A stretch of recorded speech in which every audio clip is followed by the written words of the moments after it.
Yo, what's good, y'all boys? It's Poodle here, and in today's video, I'm going to be talking about 5 habits that are possibly breaking you. What I mean by breaking you is putting you down and not letting you up.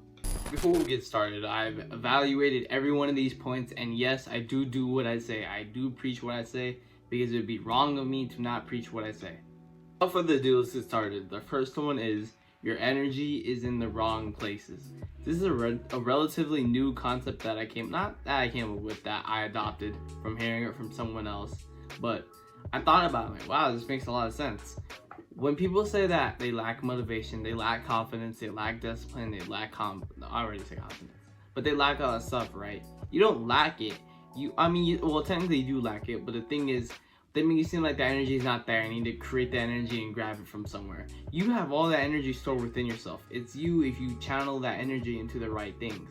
So if you're wasting all this time doing something that's completely irrelevant, well then of course you're not going to get the energy that you want, because you're channeling it into something useless. You need to channel your energy into something positive, into something that benefits you.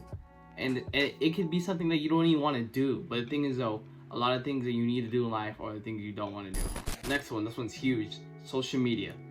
Every video that I make that literally talks about some type of self-improvement, social media can pretty much always be a topic in there, because social media is one of the biggest culprits that we have in today's society. Very, very bad thing if you're addicted to it. Very, very bad. Why? Because if you're addicted to social media, there's so many underlying things. It's like one problem, and it's like a virus, and it spreads. It's literally like it keeps spreading and does not stop. And it's kind of like, once you get, it's like you literally switch teams on Call of Duty or some shit. Like you're just part of that crowd, I guess. But let's talk about another thing that social media has. So let's say you get addicted to social media. You care about useless things like celebrity lives. Like why does it matter that, I always say this, why does it matter that some chick got pregnant or whatever? Why that shit matter? Like literally, there's so much shit. If you were to stop looking at social media, your life would change dramatically. Also, do you realize how much of other people's lives you would be missing out on if you didn't have social media? Like, do you realize that society was like that for a lot longer of a time than it wasn't like that? That you didn't know what was going on until you talked to the other person or something? So also, social media limits your social skills ability. You care about useless things. You care about what other people say. You kind of have a false sense of self, and you see nothing wrong with it. And that's the thing with getting rid of a problem. You need to identify that something is a problem, because if it's not broken, chances are you're not gonna fix it. So you need to identify it's a problem, then solve it. Which leads into another habit: other people's opinions. This one is huge, because everyone has some form of authenticity within themselves, but it is completely destroyed. Literally, it's like blown up with TNT or some shit. The more you get older, because you're always told to be yourself. But how can you be yourself if you don't know yourself? The authenticity that you have, it just goes down. It goes down for everyone, because everyone has, that feel. But when you get into middle school, even elementary school now, especially with how much social media shit, kids goddamn having an iPhone 14 at 8, 9, 10 years old. Maybe not everyone, of course, but a lot of people have phones at that young of age, and basically they're exposed to that social media feeling. Oh, I need what's the followers? What if I post this? What will happen? If I don't do this, I'll miss out on this. It's like the fear of missing out. That's pretty much it. The fear of missing out. And the problem is, so much people adopt that habit. You don't even have to be a popular kid at your school. You still care about what other people think if you're introverted. And that authenticity is what makes you different. You were created for this. You have this personality. Stop forcing yourself to be someone else's personality. And here's the thing: you don't know that that's really not your personality, because it's never brought to you that you're not being your true authentic self. You're always told to be yourself, but I said a couple of videos back that you hear it so much you don't appreciate the value of it. Because that's powerful, that you need to be yourself and know yourself. Well, you need to know yourself to be yourself, and that's powerful.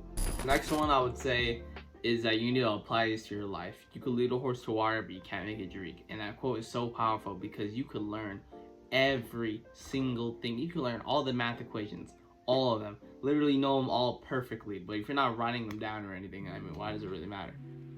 Like, you're not doing anything with it. So you could watch all of the self-improvement videos, all these things of motivation, discipline, even the neuroscience and all that behind it. But if you're not applying these things and getting stuff in your life done, then why does it matter? Thoughts lead to feelings, feelings lead to actions, and actions will lead to results. And you need to be at that, because people, well, you need to be at that stage of the results, because I mean, like I said earlier, you could have all the knowledge in the world, but you're not producing your results. Why does it matter? And a lot of people get stuck at that first stage where the thoughts lead to feelings, but they get headshot sniped as soon as they actually get put up to the, like, they have to step up to the plate. They literally get headshot sniped. Which just ties into my last point. My last point is that your life is in your hands. No one else can change your life as much as you can, really. No one else is gonna care as much as you. And here's the thing, you might say, oh, your parents or whatever. Your parents caring about you is different from you caring about yourself. I promise you, it's two whole different things. Because your parents caring about you, they want what's best for you, and they completely don't think about the negation of, they negate risk, which you need to take risk in your life. So your life is ultimately in your hands.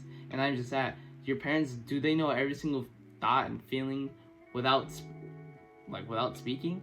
No, they would have to speak to you, and you would have to tell them if you want to. You know how you feel without speaking.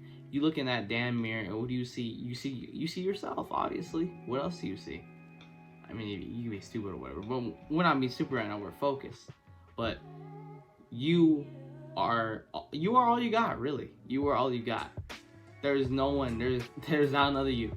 I'm best friends with myself. Best friends with myself. I appreciate myself. I make other people around me proud. I decided to make people around me proud because you don't want to base your decisions off of making someone else proud, because they have a bit of control since you're basing it off of them.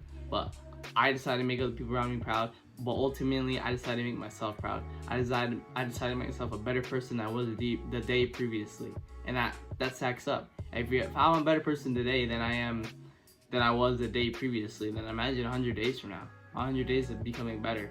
You need to explore the unknown, and not only explore the unknown, you need to conquer the unknown. You need to take that risk, man. Anyway, that's it for today's video. Y'all boys stay blessed, and I'm out. We got higher mountains to climb.